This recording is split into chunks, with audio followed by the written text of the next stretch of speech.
บวนทั้งปฐมฤกษ์ส่งออกมะม่วงสดจากลาวไปสปป.จีนในวันที่ 30 พฤษภาคม 2025 อยู่ลานจอดรถของบริษัทส่วนเยลาวจำกัดที่เมืองไซธานีนครหลวงเวียงจันทน์ได้มีพิธีจัดส่งมะม่วงสดจากสปป.ลาวไปสปป.จีนเป็นครั้งทำอิฐจำนวน 90 ต้นและคาดว่าปีนี้จะได้ส่งออกในระดับ 1,500 ต้นให้เกียรติเข้าร่วมมีท่านปริญญาเอกลินคำดวงสวรรค์รัฐมนตรีกระทรวงเกษตรกรรมและป่าไม้ท่านปริญญาเอกสอนธนูธรรมวงศ์เจ้าแขวงบริคำไซท่านางหลีซีเจิ้นที่ปรึกษาทูตเศรษฐกิจการค้า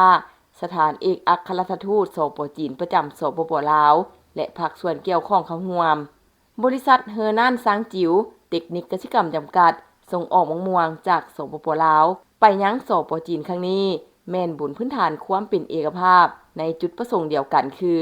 นำไส้ท่าแหงในการสุกยุหันกสิกรรมแบบดั้งเดิมของลาวไปสู่กสิกรรมที่ทันสมัยและส่งเสริมผลิตภัณฑ์กสิกรรมลาวเข้าสู่การค้าตามกลไกตลาดเพื่อสร้างและรับเข้าสู่ประเทศให้น้ำมือน้ำลายขึ้นเพื่อผันขยายและจัดตั้งปฏิบัติแผนยุทธศาสตร์ของกระทรวงเกษตรกรรมและป่าไม้แผนยุทธศาสตร์กลุ่มปลูกฝังและแผนวาระแห่งชาติให้สำเร็จผลตามจุดประสงค์และเป้าหมายที่วางไว้โดยเฉพาะการแก้ไขปัญหาทางด้านเศรษฐกิจที่ติดพันกับแขนงกสิกรรมและป่าไม้เว้ารวมเว้าเฉพาะแม่นแขนงปลูกฝังปัจจุบันพวกเฮาสุกยุการผลิตและปรุงแต่งสินค้าที่มีท่าแหงและตลาดรองรับเพื่อการส่งออกโดยกระทรวงเกษตรกรรมและป่าไม้ได้มอบหน้าที่อันสำคัญและมีเกียรติให้กรมปลูกฝังสุ่มใส่2เวียกจุดสุ่มใหญ่คือสุ่มใส่สุกยุส่งเสริมการผลิตกสิกรรมเพื่อทดแทนการนำเข้าทั้งเพื่อลดพรการไหลออกเงินตราไปต่างประเทศและสุ่มใส่สุกยุส่งเสริมการผลิตกสิกรรมติดพันกับการปรุงแต่งเป็นสินค้าเพื่อส่งออกไปต่างประเทศนำเอาเงินตราเข้ามาให้หลายขึ้นการผลิตเป็นสินค้าปี 2024 ปฏิบัติได้ 11,92,150 ต้นเพิ่มขึ้น 14% ของแผนการปีหรือ 9,751,590 ต้นในนั้นพืชสินค้าที่พ้นเด่นได้แก่สาลีแข็ง 515,300 ต้นอ้อย 1,643,600 ต้นมันต้น 4,402,000 ต้นกล้วย 91,500 ต้นหมากหมู 93,600 ต้นและกาแฟ 174,900 ต้น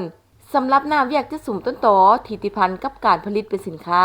และการพัฒนาชนบทเพื่อลดล้างความทุกข์ยากซึ่งสปป.ลาวพวกเฮาได้เปิดกว้างเศรษฐกิจการค้าการร่วมมือและอำนวยความสะดวกในภาคพื้นและสากลนับมือน้ำลายขึ้นโดยเฉพาะการเข้าเป็นสมาชิกและจัดตั้งปฏิบัติพันธะสากลก็คือสุขอนามัยและสุขอนามัยพืชขององค์การการค้าโลกสนธิสัญญาว่าด้วยการป้องกันพืชสากลก็คืออำนวยความสะดวกทางด้านการค้ากสิกรรมพร้อมกันกับการสกัดกั้นการแพร่ระบาดของศัตรูพืชโดยการยั่งยืนด้านสุขอนามัยพืชพร้อมนั้นยังได้ยกสูงเรื่องงานการเจรจาเทคนิคเปิดตลาดด้านสุขอนามัยพืชเพื่อการส่งออกพืชและผลิตภัณฑ์พืชจากสปป.ลาวไปสปป.จีนให้นับมือขยายตัวซึ่งมาฮอดปัจจุบันได้สำเร็จการลงนามในข้อกำหนดเงื่อนไขด้านสุขอนามัยพืช2ฝ่ายร่วมกันมีทั้งหมด35รายการท่านจางจือยงต่างหน้าบริษัทเฮอร์นันซางจิวเทคนิคเกษตรกรรมกล่าวว่าสำหรับมะม่วงแม่นรัฐบาล2ประเทศลาวจีนได้ลงนามข้อกำหนดเงื่อนไขด้านสุขอนามัยพืชเกี่ยวกับการส่งออกมะม่วงสดจากสปป.ลาวไปสปป.จีนในวันที่20ตุลาคม 2023ที่นครปักกิ่ง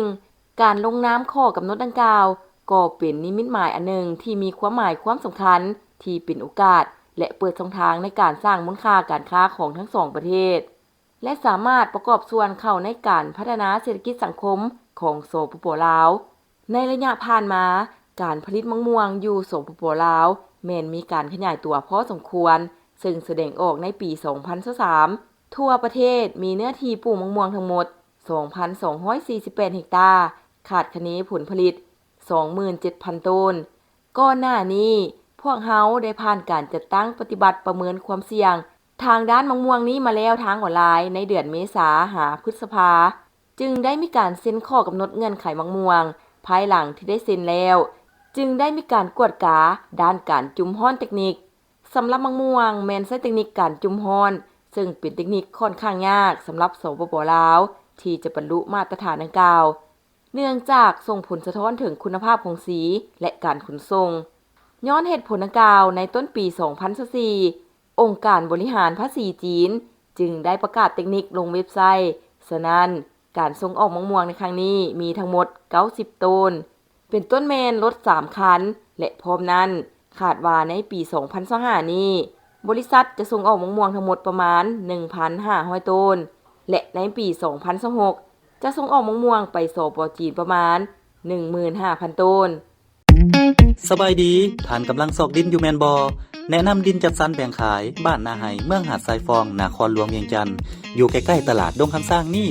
ยังมีหลายตอนให้ทานได้เลือกหรือมาแทกตามความต้องการเลยราคาจับต้องได้สามารถจ่ายสดหรือผ่อนก็ได้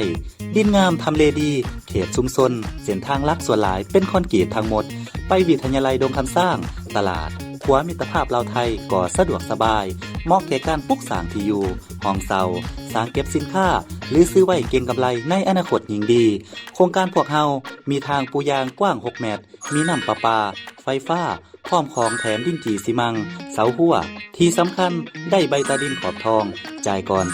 30% เข้ามาปลูกสร้างได้เลยสนใจสอบถามที่เบอร์020 5992 6995 020 5504 3399บุญเลี้ยงดินจัดสรรแบ่งขาย